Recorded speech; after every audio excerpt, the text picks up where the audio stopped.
Vous mettre au courant de l'actualité marquant la République démocratique du Congo, c'est notre devoir. Bienvenue à votre émission 30 minutes pour convaincre.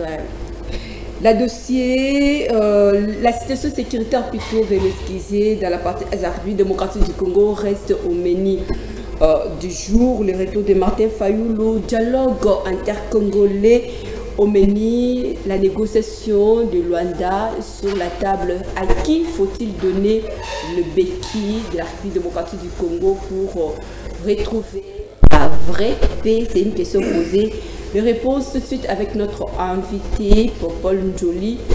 Il est politologue, conférencier, chercheur à l'Assemblée nationale. C'est avec lui que nous allons juste décortiquer cette thématique ainsi annoncée. Monsieur Popol, bonjour et bienvenue à cette émission. Bonjour madame, bonjour à nos téléspectateurs et merci pour l'invitation, surtout que c'est la première fois. Et je pense que ça ne sera pas la dernière fois. Merci pour l'invitation. Merci beaucoup. Voilà, on ouvre d'abord cette actualité avec la rentrée scolaire. C'est déjà deux seuls lundi. Quel regard portez-vous sur le système éducatif par la République démocratique du Congo? Bon, le système, depuis un temps, on a tenté un peu de le bouger. Parce que vous savez, on a fait même un débat aujourd'hui avec des amis, des collègues au boulot. À un moment donné, on avait des cahiers de communication et des journaux de classe. Dans les journaux de classe, c'est tous les jours qu'on mettait de matière vide. Et à la fin, on signe. Moi, je sais, donc, c'était difficile de rater une matière parce qu'il y aura une punition après. Et aujourd'hui, ces journaux de classe ne servent à rien. C'est déjà un délit de problème, vous voyez. Et ça corrobore avec l'agression rwandaise. Vous savez, un passage chinois dit si vous voulez tuer un peuple, il ne faut même pas utiliser des armes. Bougez seulement le système éducatif d'un peuple et vous allez les dominer. Et là, ça prouve carrément que nous sommes en face de deux guerres. Une guerre éducationnelle et une guerre sécuritaire. Mais c'est-à-dire que la guerre éducationnelle, c'est le moyen par lequel l'agresseur utilise. C'est ce que j'ai dit. C'est toujours une suite logique de l'agression. Alors, pour aliéner ces peuples, il faut seulement toucher les systèmes éducatifs. Et ça, ce n'est pas seulement les systèmes éducatifs. Il faut voir aussi dans notre système de défense, où on a tué les écoles de formation. Vers les années Zaïre, on avait les centres de formation militaire. À Kinshasa, en face de l'aéroport d'Indjili, il y avait CETA. Donc là, on formait des paracommandos. Aujourd'hui, cette école n'existe plus.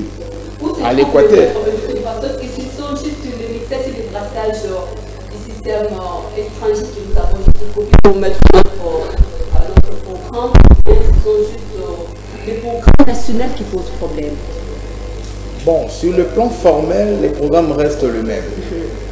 Mais dans les fonds, en tout cas, il y a eu beaucoup de modifications. Bon, des modifications non écrites, mais sur le plan des pratiques, on les sent.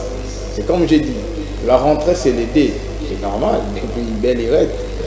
Les vacances c'est toujours 2 mois que les enfants vont en vacances. Mais la rentrée est là.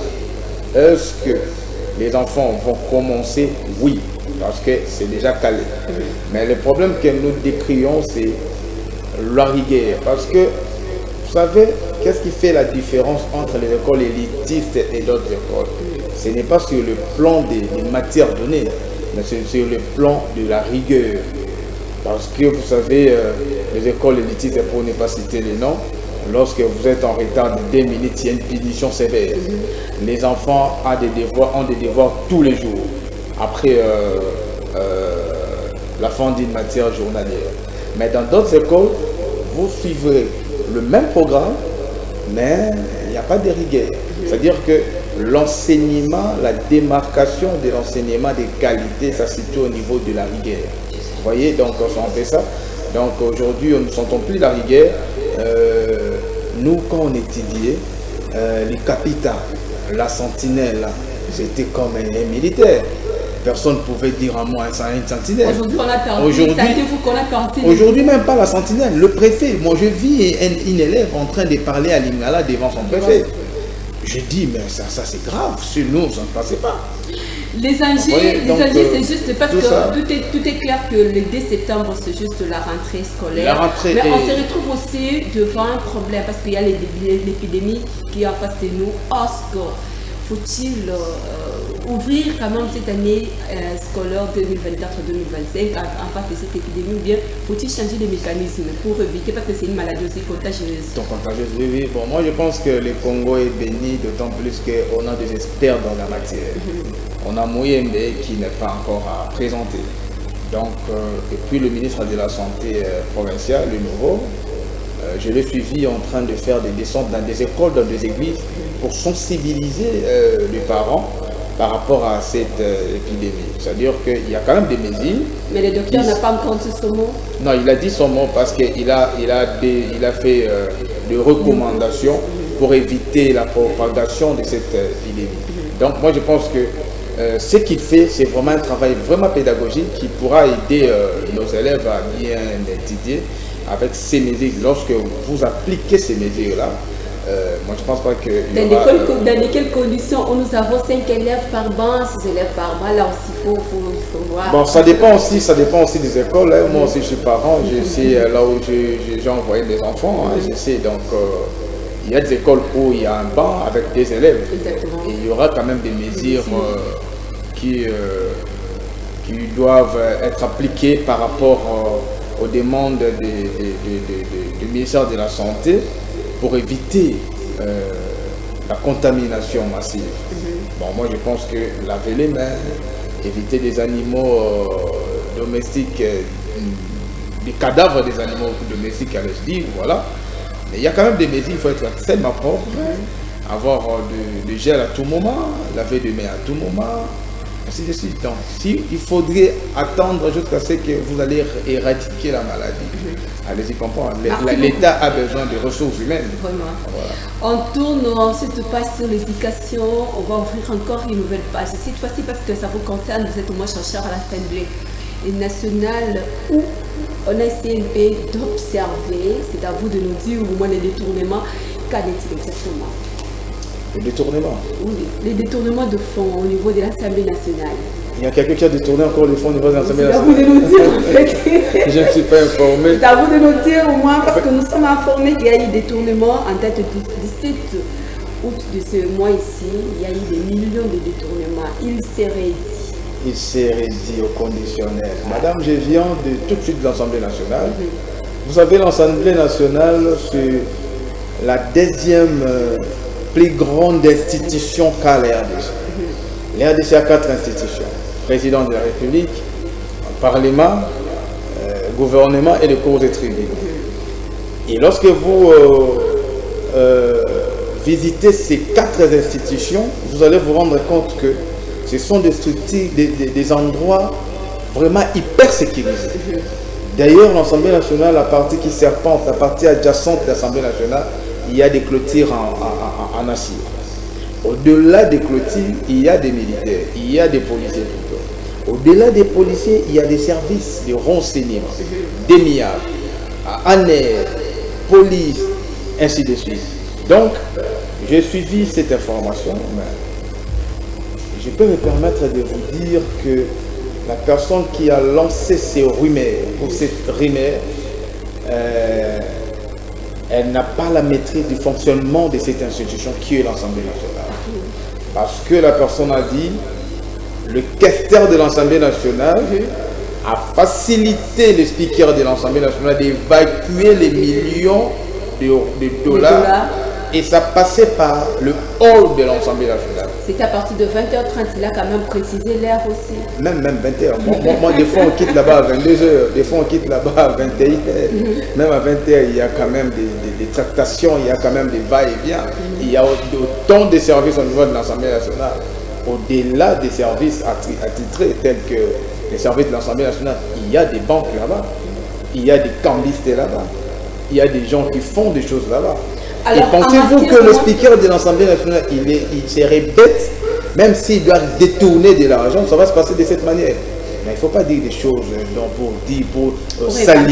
pour salir quelqu'un comme ça, c'est pas intéressant. Moi je pense que Vital Kamerhe, Sa deuxième session s'ouvre dans bientôt, le 15 septembre. Et il a fait que 4 plénières depuis qu'il est le speaker de l'Assemblée nationale. Vous savez, il fait des va-et-vient à tout moment. Tantôt il est à l'extérieur du pays, il reçoit des gens à tout moment. Et quand est-ce qu'il peut détourner cet argent? Et vous savez, pour prendre l'argent, l'Assemblée nationale n'a pas une banque au niveau du palais du peuple, non. Certes, l'Assemblée nationale a une dotation propre à l'autonomie de gestion. Mais l'argent de l'Assemblée nationale est dans la banque, est logé dans une banque. Cet argent n'est pas dans des bureaux, non. Non. Donc, moi je pense que la personne qui a divulgué une fausse information, elle doit d'abord comprendre comment est rejointée cette structure. Comment fonctionne cette structure, l'Assemblée nationale, pour ne pas dire des sottises, des sornettes. Merci beaucoup. C'était juste une lumière apportée par rapport à cette information qui était juste toute autrefois sur les détournements au niveau de l'Assemblée nationale et surtout qui nécessite de défrayer aussi l'actualité dans les réseaux sociaux, ainsi de suite. Donc, vous êtes au moins mieux informés à partir de notre invité. Revenons alors sur le sujet du jour. La situation sécuritaire dans la partie Est-Afrique démocratique du Congo revient les bouts de chaque jour. Quelle est votre observation? Jour pour jour, c'est au-delà des 30 ans que nous vivons dans l'insécurité. Madame, vous savez, l'insécurité, la guerre, c'est tout à fait normal dans une société. Vous savez, les sociétés avant l'arrivée de l'État, l'homme était loup pour l'autre homme. Et au-delà de ça, si je suis ce que je suis le fruit d'une guerre au sein du ventre de ma mère, n'est-ce pas? Oui.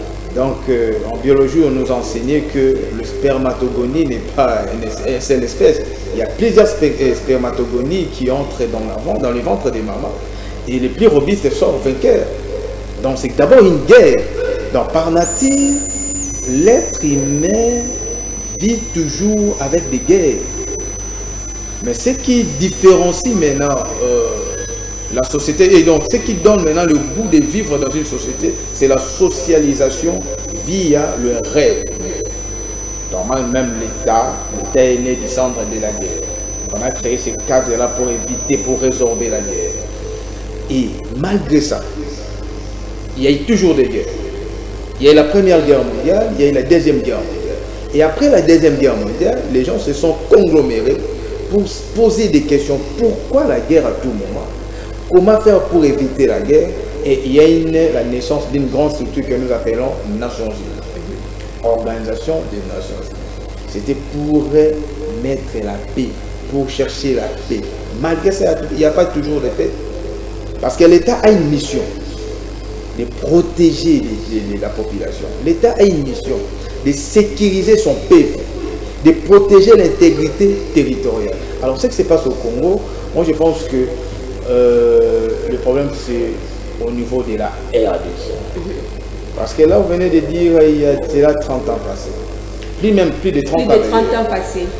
Mais le problème est connu. Vous savez, lorsqu'on veut créer, on veut résorber une crise, la première des choses c'est quoi? C'est l'identification des problèmes. Après avoir identifié les problèmes, vous estampillez les problèmes et vous cherchez la solution. La RDC n'arrive pas à identifier les problèmes. Ah, voilà maintenant une belle question. Les problèmes sont identifiés, mais apparemment les acteurs ne sont pas prêts à résorber la crise. Comment ça? Parce que à chaque fois qu'il y a eu la rencontre avec le Rwanda, qui n'est pas vraiment les vrais problèmes. Les vrais problèmes, c'est la personne qui est cachée derrière le Rwanda. Parce qu'en relation internationale, la relation internationale, le Rwanda est défini comme les relais métropolitains. Il fait les ponts, comme on dit, le sous-traitant, comme un commissionnaire. Mais derrière lui, c'est qui est derrière lui? C'est lui les vrais problèmes. Le Congo doit identifier cette personne. En fait, il y a des accusations qui nécessitent au moins d'être collées sur les personnes de M23. Aujourd'hui même, on a y ajouté aussi Alliance de forces du Congo. C'est important d'oublier les ADF, ainsi de suite, j'en passe. Qui est le vrai problème de la République démocratique du Congo? Voilà, je vais d'abord essayer un peu de retracer l'historicité de nos problèmes et puis je parlerai des M23 ainsi que des mouvements Fleuve Congo. Vous savez, il y a eu une commission VANG lors de la conférence nationale souveraine. Et VANG a déposé sa commission devant les secrétaires d'État, devant le secrétaire général des Nations Unies qui était Bissof Gali. Et dans les rapports, qu'est-ce que Vango a dit? Parce que la communauté internationale a imposé les Zaïres de l'époque d'ouvrir le couloir humanitaire pour loger les Rwandais chez nous. Et ces Rwandais-là étaient armés, c'était légitimement une armée d'un pays et pour être logés chez nous. Et ça créait des problèmes à l'est de la RDC. Et qu'est-ce que Vango a dit? Vango a identifié les problèmes. Il a dit au secrétaire, si vous comptez résorber la crise dans la partie Grand Lac de notre pays, voilà la solution est là. Que le Rwandais puisse retourner chez eux. Voilà la vraie résolution, c'est ça. Et le secrétaire a boudé. La réunion a passé en Suisse. C'était un débat. Et après, le secrétaire a convoqué Vango dans son bureau pour échanger en sourdine. Il a dit, qu'est-ce que vous voulez dire? Vango était cohérent et il a montré c'est quoi les problèmes. Le problème d'Isaïe s'appelle leur présence de militaires rwandais chez nous. Si vous remettez ces militaires chez eux, Isaïe serait en paix. Et alors, le secrétaire a dit, vous avez raison, on doit faire ce que vous avez demandé. Malheureusement, le secrétaire particulier de Bissof Gali, c'était un Rwandais, celui qui a compliqué la chose. Et cette résolution, ça traîne jusqu'à aujourd'hui. Il y a eu autant de résolutions qui étaient en faveur de la RDC. En 2003, je crois une structure allemande comme ça a sanctionné les militaires rwandais qui œuvraient dans la partie est de la République. Il y a des résolutions, il y a des ouvrages. Par exemple, l'ouvrage de Ngwanda, l'ouvrage des professeurs. Alors, c'était le cas. Le problème maintenant, c'est l'attitude. Les problèmes. La République démocratique du Congo n'arrive pas à prendre de mesures efficaces pour mettre fin à tout ça. Vous savez, madame, le problème c'est l'homme. Le puissance de l'action publique, c'est l'homme. Lorsque vous avez des personnes qui n'ont pas de maîtrise de la question, c'est pour cela que nous sommes en train de tournoyer, on ne sait pas comment résorber la crise. Ici, on change de ministre à tout moment. Le ministre des Affaires étrangères peut faire 6 mois et puis on les change. Une année, on peut les changer. Mais allez-y au Rwanda. Lorsqu'il y a des débats, des discussions sur la question de l'Est et de la RDC, le Rwanda vous envoie des personnes vraiment qualifiées. Quelqu'un qui a fait, par exemple, 15 ans dans la négociation, celui qui est là toujours. Chez vous, on envoie qui? C'est ça le problème, madame. Le problème de la RDC est connu. Le problème de la RDC, c'est aller négocier avec la personne qui est derrière le Rwanda. Parce qu'à un moment donné, les Zaïres détenaient l'hégémonie dans la partie subsaharienne africaine. Et le Rwanda nous a chippé la vedette. Malheureusement, le Rwanda ne contrôle pas toute l'Afrique comme ce que faisaient les Zaïres hier. Le Rwanda contrôle la partie Grand Lac. Mais la question qu'on doit se poser, le Rwanda a utilisé quel discours à la communauté internationale pour nous contourner? Que faire, comment faire pour détourner, pour reprendre notre leadership qu'on avait hier? Et pour y arriver, il faut d'abord les paradigmes internes. Parce qu'en relation internationale, nous avons deux paradigmes. Il y a les paradigmes externes et internes. Et ces deux paradigmes sont comme des choses. C'est-à-dire que l'attitude que vous vendez sur le plan international déterminera la politique et déterminera aussi la façon dont d'autres États vont vous considérer. Lorsque déjà ici en RDC, vous n'avez plus de route. Lorsque déjà en RDC, pour avoir un salaire, il fallait faire des va-et-vient à la banque. Lorsqu'en RDC, pour avoir le courant, l'électricité, c'est tout un problème. Pendant que, vous savez, madame, la Chine est le premier, plutôt les RDC, les barrages d'hydroélectrique, c'est le deuxième barrage au monde après Saint-Georges de la Chine. Mais tandis que la Chine alimente une grande partie de la Chine, nous, même pas à Kinshasa, nous, on a du mal à alimenter même certains quartiers de Kinshasa.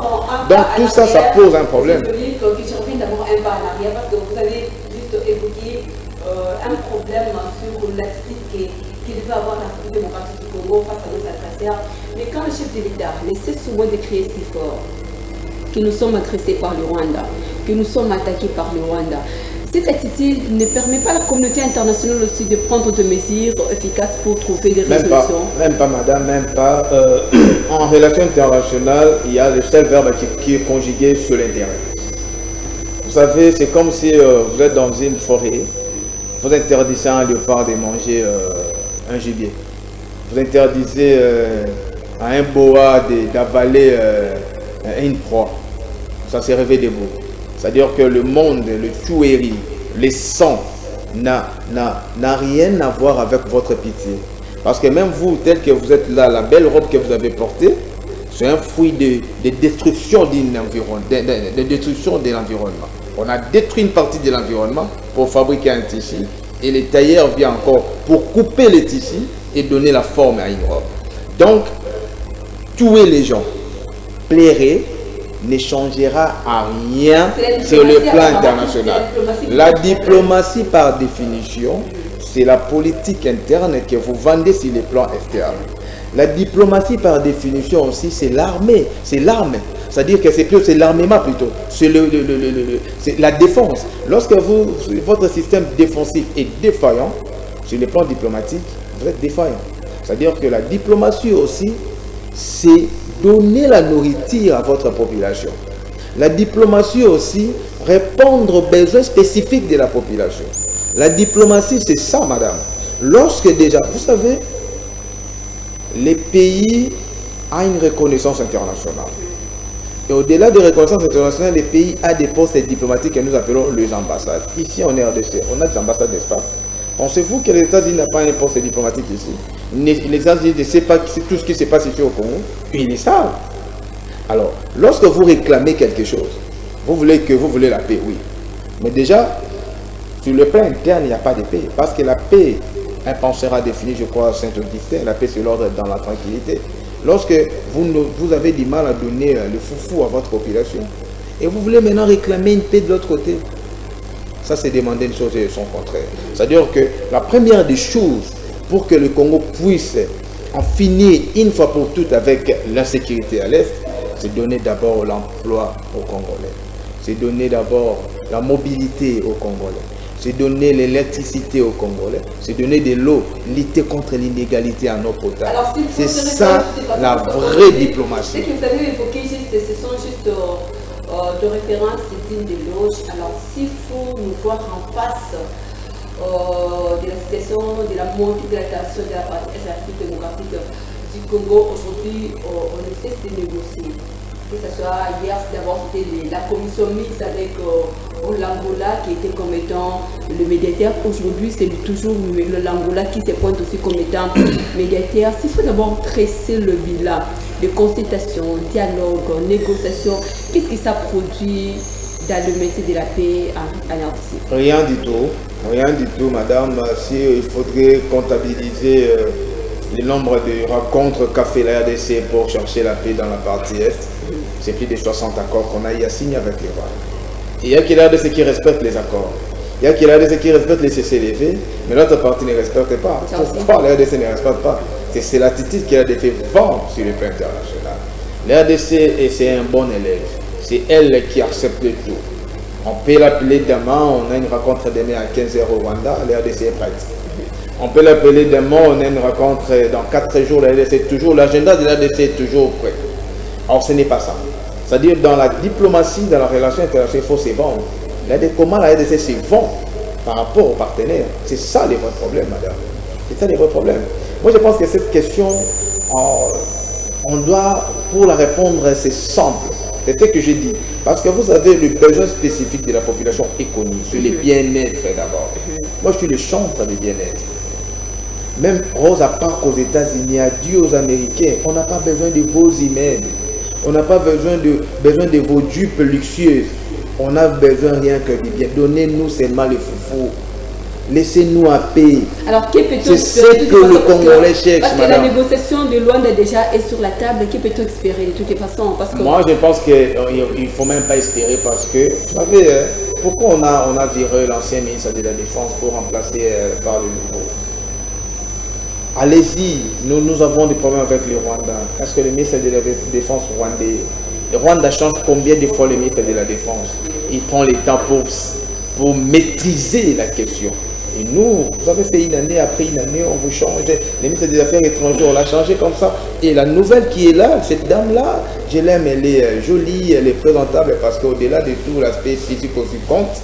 Mais cette dame a fait signer à l'RDC quelque chose qu'il ne devrait pas le faire.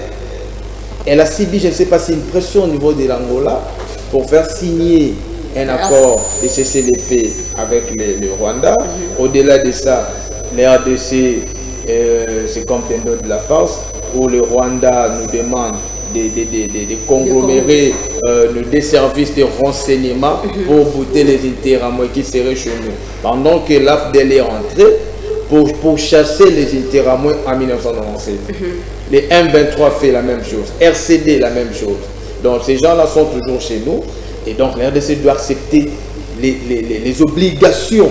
Or, dans un contrat, lorsqu'il y a un contrat, les deux parties doivent quand même se retrouver. Et comme les mesures prises par le cessez-le-feu ne sont pas respectées par... ça, c'est quand même cessez-le-feu, madame. C'est un énième cessez-le-feu. Il n'y a que les Congos qui respectent les cessez-le-feu, le Rwanda ne respecte pas. Pourquoi alors c'est ça? Est-ce que c'est la communauté internationale aussi complice de cette affaire de toute façon? Non, la communauté internationale n'est pas complice. Si vous allez indexer la communauté internationale, je vous ai dit, descendez ici. Il n'y a pas de transport, on prend que des motos. Vous savez, lorsque vous prenez des motos, le coût est augmenté. Vous augmentez votre coût de transport. Parce qu'on nous paye combien pour avoir le moto à tout moment? C'est-à-dire que la paix, madame, c'est la gestion intérieure. La guerre, par définition, c'est quoi? La guerre, par définition, c'est lorsque il y a des frustrés sur les plans internes, ces frustrés-là vont pour aller faire des guerres. C'est-à-dire, moi, je demanderai à notre gouvernement de répondre aux besoins spécifiques de la population. Ces besoins sont connus. Il y a les bien-être. Et il y a 5 besoins. Il y a le logement, il y a l'emploi, il y a la mobilité, il y a l'énergie, il y a de l'eau, l'égalité contre l'inégalité de l'eau potable. Donc, donnez à la population, vous allez vous rendre compte que la guerre va prendre fin de soi. Le retour de Martin Fayoulou, comme je l'avais dit au début de cette émission, le MENI, juste de dialogue, se pointe à l'horizon. À qui faut-il vraiment donner le béquille au moins de la République démocratique du Congo pour maintenir la paix et la stabilité en fait dans la partie est de la République démocratique du Congo? Les béquilles, c'est à la population congolaise. Les béquilles, c'est répondre aux besoins spécifiques de la population congolaise. Les béquilles, c'est donner de l'eau à la population congolaise. Les béquilles, c'est donner l'emploi à la population congolaise. C'est ça les béquilles. Parce que vous savez, les dialogues, on connaît très bien quand est-ce que ça commence et quand est-ce que ça finit. Et l'objectif des dialogues, c'est nous, on doit entrer pour manger. Lundi locaux, c'est ça l'objectif. Kabila fait des dialogues pour la paix en RDC, n'est-ce pas? Il y a IDP. Tshisekedi a fait son dialogue avec les Pemba. Il y a IDP. Peut-on espérer cette année? Non, madame, je peux vous comptabiliser, vous retracer le nombre de dialogues. Il y a eu un plus 4 pour la paix. Il y a IDP. Mais quand vous avez préconisé aussi au départ qu'il fallait retrouver d'abord, harmoniser sur la vraie paix s'appelle la population congolaise. Quel schéma? En fait. Mais je vous ai parlé des dialogues ici. Le meilleur dialogue, c'était un plus 4, où il y a eu la rencontre des belligérants à Kinshasa. Et nous avons RCD. Après RCD, ça change de couleur. Vous savez, la stratégie rwandaise, c'est comme un serpent qui change de peau. C'est-à-dire qu'il change la peau, mais il garde sa nature avec les venins. C'est-à-dire c'était AFDEL, RCD, M23 aujourd'hui, Mouvement Fleuve Congo. Mouvement Fleuve Congo, demain ça va encore changer de nom, mais il garde le même objectif. Et l'objectif normalement de Kinshasa doit tourner autour de sa population. Parce que la population croupisse dans la misère. Il n'y a plus de routes à Kinshasa. La population croupisse dans la misère. Il n'y a plus de courant d'électricité à Kinshasa. La population croupisse dans la misère. Il n'y a plus d'eau à Kinshasa, l'eau potable. Les Congolais, vous savez, j'ai rencontré un monsieur qui m'a relaté aujourd'hui, c'était hier d'ailleurs. Il m'a dit, j'ai consommé ma garantie, ce qui ne reste rien. Donc là, je suis en train de chercher un deuil pour fouiller maman le pain. Parce que là, je suis chauffé dans ma tête est tellement bondée. Mais le métier travaille. Ça va, on le paye combien? 300 000 francs congolais. C'est un papa de 5 enfants. Lorsqu'il m'a relaté ces choses, j'ai été déboussolé et perdu, madame. Nous vivons dans l'insécurité partout. Pensez-vous que un monsieur, parce qu'il n'est pas le seul, c'est vraiment toute une légion de Congolais qui sont dans cette réalité. Pensez-vous que quelqu'un qui souffre, il va prier pour sa nation? Vous savez, une action publique de l'État rime avec des belles paroles de sa population. Lorsque la population parle toujours le mal de son gouvernement, c'est difficile de voir ce gouvernement réussir. C'est vraiment difficile. Moi, je pense que le président de la République, à l'époque de chercher les dialogues, il doit regarder, lire l'histoire par rapport à ses collègues, par rapport à l'histoire du monde, par exemple. Mao, qu'est-ce que Mao a fait pour changer les paradigmes chinois? Mao a identifié les problèmes, Mao a parlé avec les peuples chinois et Mao a proposé une remède. Nyerere en Tanzanie. Tanzanie, c'était un pays hyper pauvre vers les années 80. Nyerere a utilisé une pensée qu'il a appelée Ujama. Dans ses pensées, il a dialogué directement avec sa population. Il parlait avec sa population. Que faire pour changer la situation? Et la population a donné des avis. Et les bureaux, les cabinets ont transformé ça en déshydratant. Et c'était des réponses. Aujourd'hui, la Tanzanie, c'est un grand pays. Donc le président est prêt de chercher les dialogues. Votre recommandation d'abord aussi à la population congolaise, parce que là, nous sommes arrivés à la recommandation à la population, la population doit suivre tout ce qui se passe dans son pays. Parce que la population, c'est lui, les vrais boss importants de l'article 5 de la Constitution. Parce que la Constitution dit tout pouvoir émane du peuple. Donc tout ce que le gouvernement fait, ils le font pour vous. Donc, il faudrait vraiment suivre et être exigeant par rapport à vos dirigeants. Monsieur Njoli, politologue, conférencier, chercheur à l'Assemblée nationale, nous vous disons merci pour cette lumière apportée à l'émission 30 minutes pour convaincre. C'est à moi de vous remercier. Ce n'est fini pour aujourd'hui. Merci de votre attachement, fidélité à cette émission. Suivez la rediffusion les dimanches à 15h05. Portez-vous bien. Votre site de programme sur nos antennes. Au revoir.